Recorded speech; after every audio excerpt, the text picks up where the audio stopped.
on the offensive glass, better rebounding team. But they've improved at other spots too throughout the season. They're a different team. They're a team that had a really strong argument, obviously, to play in the other tournament. The development of their guard transfers has been significant, as well. Those guys have just gotten better and better throughout the season. Their guard play, along with their execution, their spacing, their skill level, they're a really good team.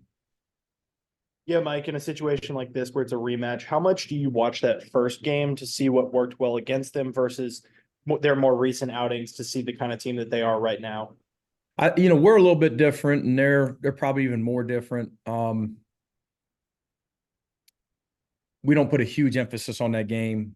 You got so much time on your hands, though.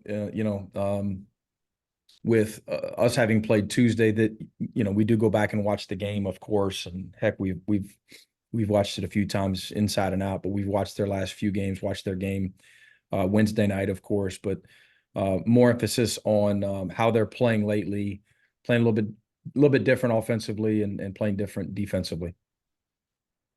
We'll jump over to Mark Weiser and then Jordan Hill. Hey, Mike, Chip kind of set the precedent for two questions, so I'll go ahead and do that. What's the latest with Jabari? Is he out for Sunday, and is this an ankle, and you expect it would be this long? It is a lower leg ankle area. He did not go today. It's his birthday. Happy birthday, Bree. Happy birthday, M.A. Moncrief. Two great guys that just finished their birthday push-ups. And we celebrate those guys today.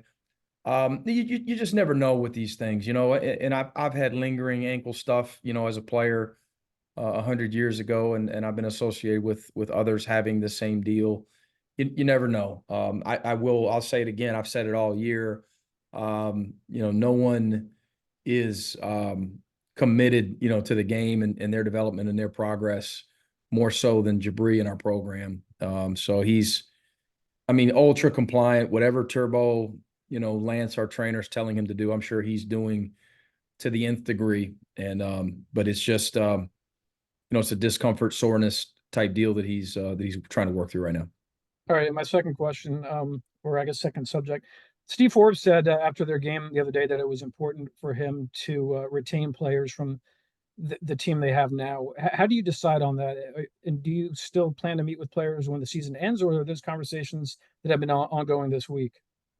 No, never before the ball stops bouncing for this team. We're focused on potentially advancing, putting our best foot forward to be as competitive as we can be on the road at Wake. That's it. We'll have conversations with our guys afterward, probably soon thereafter, as most staffs at our level, I would assume, are doing. The guys I talk to, same type scenario there.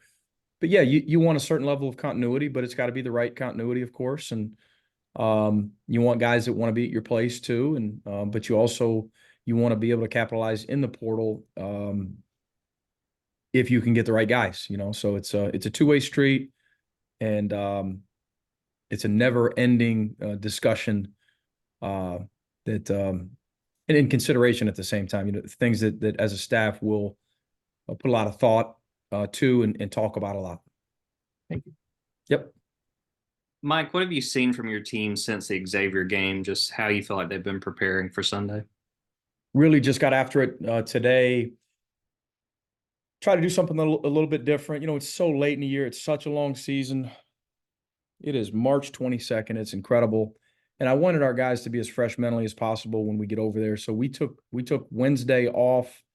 Most of our guys, if not all of them, watched their game Wednesday night. Yesterday we came in, and instead of doing a 3-day grueling prep, again in an effort for rejuvenation, went pretty light. Did some player development type stuff, some skill level stuff, and then got after it for the first time today since we played. And literally just left the floor. But we were pretty sharp today, pretty enthusiastic. Our guys continue to like being around one another and have productive practices.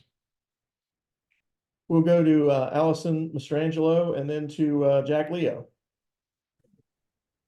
Yeah, kind of just going off of that when you're talking about keeping them fresh. I know it's like a long gap. So besides, is there anything you guys do off the court to kind of keep the energy, the focus going when you have such a break before the second game?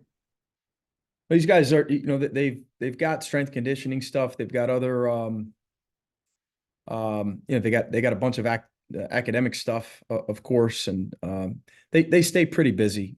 At times we've done some things off the floor. At times we try to be really quick. One of the things is, from a film standpoint, we've tried to reduce, how much we're sitting and meeting. We try to continue to find ways to be creative in practice and make it fun and lighthearted at times, of course.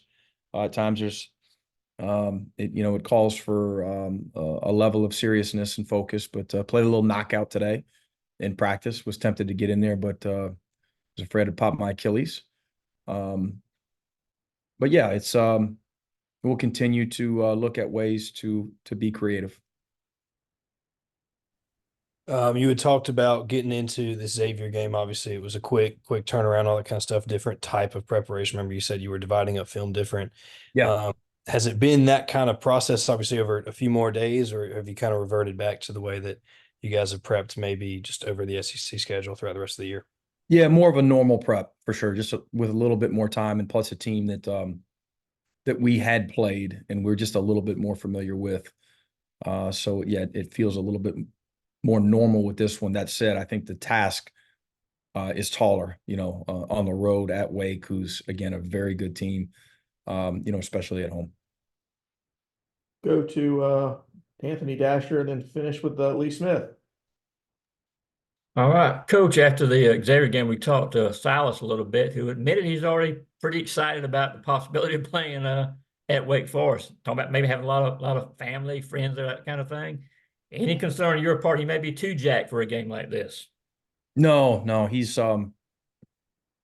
pretty level-headed. I don't know that he's had a game off the top of my head, where you look back, we've played a bunch of games where you say, he was just really out of character in that game, or this wasn't the Silas that we see day in and day out. He's not that type of guy. He's going to play hard. He's going to be competitive. He's going to be physical. He's going to have attention to detail to the scouting report. He's going to compete, at a high level. When you complement that with an efficient shooting night and a positive assist turnover ratio, you've got a really good player. All right, and Lee just texted me if y'all heard the ding and said his question has been asked. So with that, we will end this and appreciate y'all being here on a Friday afternoon. Hey, Micah, you guys aren't doing a Zoom after the game Sunday, are you? I hadn't got to talk to Lucy yet.